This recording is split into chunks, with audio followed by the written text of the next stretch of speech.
গুরুত্বপূর্ণ দুটো কথা, যে কথা দুটো না বললে নয়। আসলে হাবিবের কথা মতন আমি যদি আরো আধ ঘন্টা বলি না, আসলে এইদিকে না 355 সেকেন্ডে 1 মিনিট, বুঝতে পারেননি? সেদিন একদম টাইম দেবো না, এমনি দেরি করবো। হাবিবের কথায় দেবো না, আমি এমনি 15 মিনিট ঠেলে যাবো, আর সেটা বেকার ঠেলবো না, কাজ আছে। কাজটা হলে এই, আপনারা নিশ্চয়ই অবগত আছেন, কম বেশি জেনেছেন যে আমাদের পূর্বপুরুষরা আমাদের শিক্ষা, স্বাস্থ্য, সামাজিক অধিকার নিয়ে বাঁচার জন্যে কিছু জমি জায়গা লিল্লাহে ওয়াকফ করে গেছেন। যেমন আমাদের এই মসজিদ, কত বছর বয়স হাবিব ভাই? লাউগাছি মসজিদ, বড় মসজিদ না, একদম গোড়াপত্তন। তাহলে বলুন, 80 বছর আগে থেকে এটা মসজিদ হিসাবে আল্লাহর দরবারে গণ্য। হাজার হাজার মুসলিম এই মসজিদে নামাজ পড়েছেন। কোন না কোন আল্লাহর বান্দা এই মসজিদের জন্য জায়গা ওয়াকফ করে গেছেন। আবার কখনো কখনো এইরকম মসজিদ চালাবার জন্য মাঠে 2-10 বিঘে জমিও ওয়াকফ করে গেছেন। ঠিক এই ধরনের মসজিদ, মাদ্রাসা, ঈদগাহ, কবরস্থান, পীরের দরগা, খানকা, দাতব্য চিকিৎসালয়, তারপরে মক্তব, প্রাথমিক বিদ্যালয়, হাই স্কুল প্রচুর পরিমাণে আছে আমাদের দেশে। আমি একেবারে অ্যাকুরেট হিসাব বলতে পারছি না, তবে যতদূর আমি সন্ধান জানতে পেরেছি, মুসলমানদের এই ধরনের আল্লাহর রাস্তায় দান করে যাওয়া সম্পত্তি ভারতবর্ষে আছে প্রায় 4.5 লক্ষ একর জমি। হিসেব করেছেন? 4.5 লক্ষ একর, তার মানে 3 গুণ, 1350 বিঘে, 13.5 লক্ষ বিঘা জমি। 13.5 লক্ষ বিঘা জমি ভারতবর্ষে আছে, যেগুলো মুসলমানদের পূর্বপুরুষরা মুসলমানদের জন্য দান করে গেছেন। কেন্দ্র সরকার চাইছে এই সম্পত্তিগুলো সব নিজের গ্রিপের ভিতরে নিতে। সম্পত্তিগুলো এখন কিভাবে খরচ হয়? এক একটা জমির একটা মতওয়াল্লি আছে, কোথাও কমিটি আছে, তারাই সেই জমি কখনো লিজ দেন, কখনো চাষ করেন। তার উদ্বৃত্ত পয়সা মসজিদের পিছনে ব্যয় হয়, মাদ্রাসার পিছনে ব্যয় হয়, কখনো ওই পয়সা দিয়ে কবরস্থান ঘেরা হয়, কখনো ওই রকম পয়সা দিয়ে গ্রামে একটা শিক্ষার কনভেনশন হয়, ইসলে সওয়াব হয়। সরকার দেখলো 1350 বিঘা সম্পত্তি, শগুনির চোখ পড়ে গেছে আর এই সম্পত্তিতে। কেন্দ্র সরকার চাইছে এই সম্পত্তিগুলো সবই নিজের দায়িত্বে নিয়ে নেবে, মুসলমানদের দায়িত্বে আর থাকবে না। এই পরিস্থিতিতে আমাদের করণীয় দায়িত্ব, কর্তব্য কি? মুসলমান ছেলেপিলে, আমি আসার সময় পথে দেখলাম ফ্রি ফায়ার মুদাম চলছে, ওদের কাছে এসব কোনো খবরই নেই, তারা তাদের ধান্দায় ব্যস্ত। আবার সকাল হলে মুসলমান হরতন দুইতন টেক্কা গোলাম নে বসে যাবে, কেডা কত তাড়াতাড়ি জান্নাতে যেতে পারে, কালকেও হবে বিকেলবেলা। দেশের পরিস্থিতি মুসলমানদের জন্য মোটেই ভালো জায়গায় নেই।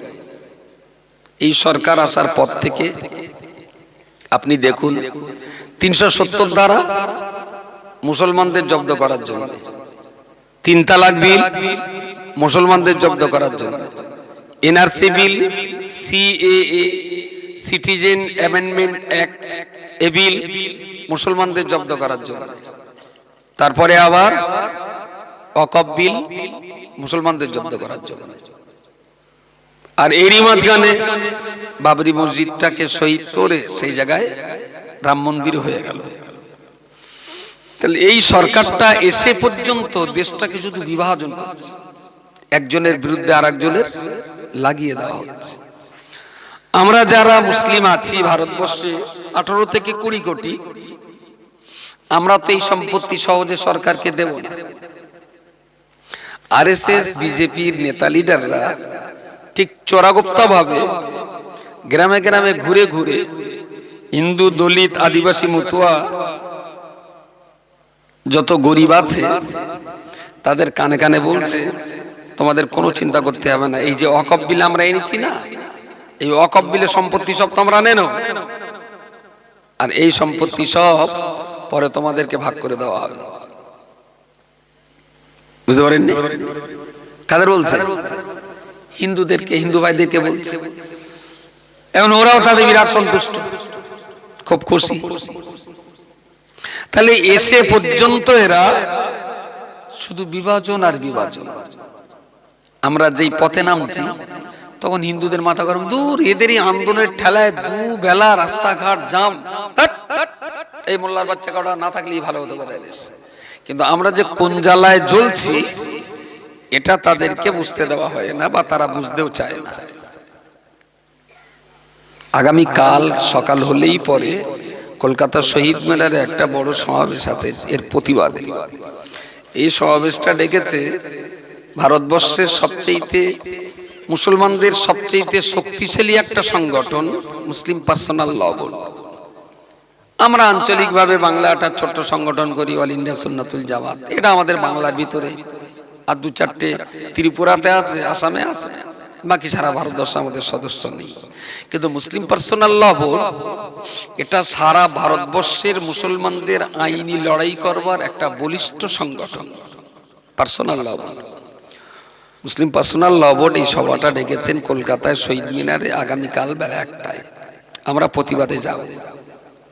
সভা হলো, প্রতিবাদ সভা হলো। শীতকালীন অধিবেশনে অমিত শাহ বলেছেন যে সামনে শীতকালীন অধিবেশনে এই বিল পাশ করবই। করবই মানে জমি আর মুসলমানদের হাতে থাকবে না, সব জমির মালিক হয়ে যাবে কেন্দ্রীয় সরকার, তখন যা ইচ্ছা তাই করবে। হঠাৎ করে হয়তো ডিএম চিঠি লিখে বলে দিল লাউগাছি জামে মসজিদের সেক্রেটারিকে যে আপনার মসজিদের দলিল নিয়ে আপনি ডিএম অফিসে দেখা করুন।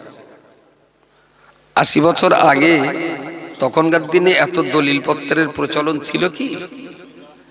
দেশে 30 বছর আগের যত মসজিদ আছে কোন মসজিদের দলিল নেই। তখনকার দিনের মানুষ এত চিটিংবাজ জোচ্চর ছিল না, মুখ দিয়ে যা বলতেন তারা তা করতেন। এই 10 বিঘে জমি মসজিদের, তা মসজিদের। এখানে একটা মাদ্রাসা করো, তা মাদ্রাসা হয়ে গেছে। এটা কবরস্থান, তা কবরস্থান হয়ে গেছে। মাঠ পর্চার সময় এসে ওগুলো কবরস্থান, মসজিদ, মাদ্রাসা সব দলিল ছাড়াই রেকর্ড হয়ে গেছে। ডিএম অর্ডার করে বলবে যে এই জমিটা মসজিদের নামে তো রেকর্ড আছে, আপনাদের দলিল কোথায়? আপনি কি দলিল দেখাতে পারবেন? কথা বলেন, পারবেন না। ডিএম তখন বলে দেবে এই মসজিদটা বেআইনি ভেঙে ফেলে দাও। আমরা যখন লড়াই করতে যাব তখন হিন্দুরা বলবে দেখোস তো বেআইনি বাড়ি ভাঙছে, তা মুসলমানদের এত জ্বালা করছে কেন? সরকার তো একবারও বলবে না যে মসজিদ ভাঙছি, ওরা বলবে বেআইনি বিল্ডিং ভাঙছে। তাহলে আগামী দিন এই দেশে ইসলাম নিয়ে মুসলমানদের বাঁচা কত সুকঠিন সেটা যারা একটু খোলা চোখে আছেন তারা তাকিয়ে দেখছেন বা অনুভব করছেন। কালকের সমাবেশের পর যদি কেন্দ্রীয় সরকার জবরদস্তি করে এই আইন পাশ করে ফেলে, জানবেন দেশের মুসলমানরা কিন্তু এটা মেনে নেবে না, একটা কঠিন পরিস্থিতির জায়গায় চলে যাবে। তো আমি এক্ষুনি এই কাজটা সেরে এখান থেকে বেরিয়ে যাবো এখন কলকাতায়। রাত্রিতে ওখানে যেই একটু ফজরের নামাজ পড়ে ঘুমাতে হবে 2-4 ঘন্টা। 10টার ভিতরে আবার শহীদ মিনারে যেতে হবে। যদিও 1টা থেকে কনভেনশন, সারা রাজ্য থেকে মানুষজন আসবেন, বহু লিডাররা এতক্ষণ কলকাতায় চলেও গেছেন, তারা আমি বোধহয় সবার পরে যাচ্ছি। কালকে যদি সুযোগ পান একটু যাবেন, যদি কালকে নাও যেতে পারেন, যেহেতু এই জলসা করে সারা রাত আপনারা ক্লান্ত হবেন, পরবর্তীকালে অন্তত এই এলাকার কোনো একটা জায়গায় ওয়াকফ বিলের উপর একটা বড় সভা সমাবেশ করা লাগবে। প্রত্যেক মুসলমানকে এটা সচেতন হতে হবে, এবং আমাদের প্রতিবেশী হিন্দু ভাই যারা আছে তাদেরকেও বুঝতে হবে যে দেখ ভাই, এটা আমাদের বাপদাদাদের দেওয়া জমি সরকার নিয়ে নিচ্ছে, তাহলে তোরও দায়িত্ব। তুই আমি হিন্দু মুসলমান এক দোকানে বসে চা খাই, তাহলে আমার বাড়িতে ডাকাতি পড়েছে, তুই ভাই একটু থাকাবি না? আমার কথা বলা যায়? আমি একবারও বলবো যে মুসলমানদের মসজিদের জমি নিলে হিন্দুদের মন্দিরের জমিও নিতে হবে। মুসলমানদের যদি খানকার জমি নিতে হয় তাহলে হিন্দুদের দেবত্ব সম্পত্তিও নিতে হবে। আমি এ কথা বলে হিংসা করতে যাব না, আমি বলছি যেটা ধর্মের জায়গা সেই ধর্মের মানুষের কাছে ছেড়ে দেওয়া হবে। হিন্দুর মন্দিরের জায়গা হিন্দুর কাছেই থাক, সরকারের কাছে না, কাছে কেন থাকবে? মুসলমানদের খানকার জায়গা মুসলমানদের কাছেই থাক, সরকারের কাছে থাকবে কেন? খ্রিস্টানের গির্জার জায়গা খ্রিস্টানদের হাতেই থাক, সরকারের হাতে থাকবে কেন? তো আমরা যদি আমাদের প্রতিবেশী হিন্দু ভাইদেরকে বোঝাতে না পারি তাহলে পরে কিন্তু আমাদের খেসারাত দিতে হবে, খেসারাত দিতেই হবে। আর হিন্দুদেরকে যে বোঝাবো, তো যাদের মাথায় আবার হনুমান ঢুকে গেছে, ও হনুমান আবার সহজে বেরোয় না। ওই যে মোটা ভাই বলে দিয়েছে ওই জমি সব নিয়ে তোমাদের ভাগ করে দেবো, এদের মাথায় এখন ঢুকে গেছে। তাহলে ওই জমি আমাদের যখন দেবে তাহলে সরকার পাস করুক, আমরা ফাউ জমি পেয়ে যাব। কথাটা না বলেও আমি থাকতে পারছি না। ঠিক ওই এবার প্যাকেট হয়েছে, বলি প্যাকেট হয়ে গে তো প্যাকেট আনতি বলেন, ভালো লাগে। আমার না হাত যন্ত্রণা করছে প্রচন্ড, আমি বসতে পারছি না, খুব কষ্ট করি এই মিনিট 40 কথা বলেছি। ভাই প্যাকেট যারা দেবে তো না নিজেরা খাবে, দেবার হলি বোধ এতক্ষণ নিয়ে আসতে। কচি একটা বাচ্চা বানা যাও তোমার না, এই কচি সেক্রেটারি সাহেব তাড়াতাড়ি যাও, বল তাবার এক্ষুনি নিয়ে এসো, তাড়াতাড়ি নিয়ে এসো। তো শেষ কথা যেটা বলা, এর প্রতিবাদ আমাদের করতে হবে, কোনো মতেই আমরা এটাকে মেনে নেব না। তার জন্যে যা লড়াই সংগ্রাম করার সেটা করতে হবে। গত 2019-এ আপনাদের মনে থাকবে দিল্লিতে যে কৃষক মুভমেন্ট হয়েছিল, মনে আছে? ভারতবর্ষে 2% কৃষক বাস করে, শিখ ধর্মের মানুষ ভারতের 2%। এরা কৃষি বিল আনলে 2% মানুষ সেই বিলের প্রতিবাদ করে দিল্লির রাস্তা অবরোধ করে বসে গেল।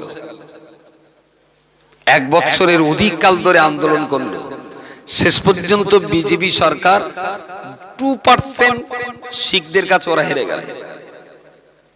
আমরা কিন্তু 2% না, আমরা 14%। শিখিরা 100-র ভেতরে 2 জন, আর আমরা 100-র ভেতরে 14 জন। কিন্তু শিখিদের আন্দোলনটা ছিল কাগজ কলমের লড়াই, আর আমাদের আন্দোলন হয় ইট পাট কেলার কোদালির ডাঁটির লড়াই।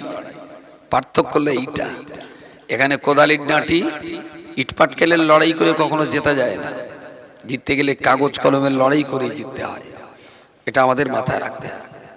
শেষ কথা আর একটা বলবো, আব্বা ইন্তেকাল করেছেন এই 3 বছর, কম বেশি অনেকেই যারা আমাদের সঙ্গে সম্পর্ক রাখেন তারা জানেন। আব্বার অবর্তমানে আব্বার রেখে যাওয়া দিনের এই সমস্ত প্রতিষ্ঠানগুলো পরিচালিত হচ্ছে মুফতি সাহেবের নেতৃত্বে, আলহামদুলিল্লাহ ভালোই। এবছর একটা নতুন মাদ্রাসা আমরা করেছি মেয়েদের জন্য, বিবি আসিয়া বালিকা মাদ্রাসা। এই মাদ্রাসাটার একটু আলাদা চরিত্রের, আমাদের 18টা মেয়েদের মাদ্রাসা আছে, সে মাদ্রাসাগুলোতে